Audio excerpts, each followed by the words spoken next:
प्रयागराज येथे सुरू असलेल्या महाकुंभमेळ्यात आतापर्यंत 8 ते 10 कोटी भाविकांनी हजेरी लावली आहे। देशभरातले नागा साधू, इतर साधू संत महंत सगळेच कुंभमध्ये आलेत। त्यातच असे अनेक युनिक बाबा आलेत जे मीडियामध्ये चर्चेत आहेत। असाच एक बाबा म्हणजे IITN बाबा, ज्याचं नाव आहे अभय सिंग। आपल्या मागच्या एका व्हिडिओमध्ये आपण या बाबाबद्दल जाणून घेतलंच आहे। तुम्हालाही अशा बाबांबद्दल जाणून घ्यायचं असेल तर हा व्हिडिओ नक्की बघा। आता येऊया IITN बाबाच्या विषयावर। तर या IITN बाबा म्हणजेच अभय सिंगची स्टोरी अनेक जणांनी कव्हर केली, त्याला फेम पण मिळाली। पण आता अचानक जुना आखाड्याने या बाबाची आखाड्यातून आणि कुंभमेळ्यातून हकलपट्टी केली आहे। पण इतकी प्रसिद्धी मिळवणाऱ्या बाबा विरुद्ध जुना आखाड्याने हे पाऊल का उचललं, जाणून घेऊया कुंभ पर्व या आपल्या सिरीज मधून। नमस्कार, तुम्ही पाहताय गाजावाजा। अभय सिंग हा मूळचा हरियाणाच्या सासरवली गावचा IIT बॉम्बे मधून ग्रॅज्युएट झालेला एरोस्पेस इंजिनियर अचानक अध्यात्माकडे वळला आणि आता बाबा झाला। सध्या IITN बाबा म्हणून देशभर प्रसिद्ध देखील आहे। आपली 3 लाखांची नोकरी सोडून तो आता वैरागी झालाय। कुटुंबापासून त्याने पूर्णपणे आपलं नातं तोडलंय। मीडिया कव्हरेज मिळाल्यानंतर तो बराच गाजला। अनेक चॅनल्सला त्याने बाईट्स दिले आणि आपले विचार देखील मांडले। अनेकांना ते पटले, काहींना ते पटले नाही। एका मीडियावाल्याशी बोलताना अभय सिंग म्हणाला होता, मी परदेशात नैराश्याशी लढा दिला। मला मानसिक आरोग्याच्या समस्यांमुळे जीवनाचा मूळ अर्थ शोधायचा होता।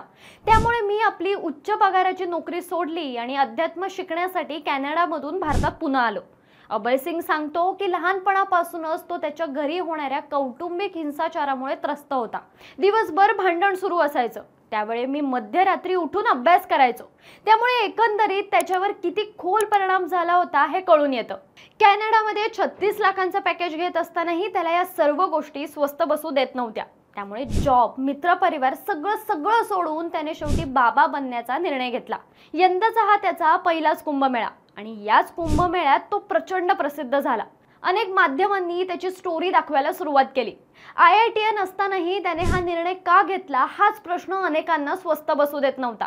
मात्र आता त्याच्या या प्रसिद्धीनं नाट्यमय वळण घेतलंय। अभय सिंगवर 2 आरोप होते। एक म्हणजे शिस्तीच्या कठोर संहितेचा भंग करणं आणि त्याचे गुरु महंत सोमेश्वर पुरी यांच्याबद्दल अपमानास्पद भाषा वापरणं। गुरु शिष्य परंपरेतला हा गंभीर गुन्हा असल्याचं सांगितलं जातं। त्यामुळे त्याला जुना आखाड्याने बाहेर काढून टाकलं। याशिवाय आखाड्यातील महंतांनी अभय सिंगची मानसिक स्थिती ठीक नाही असं देखील सांगितलं।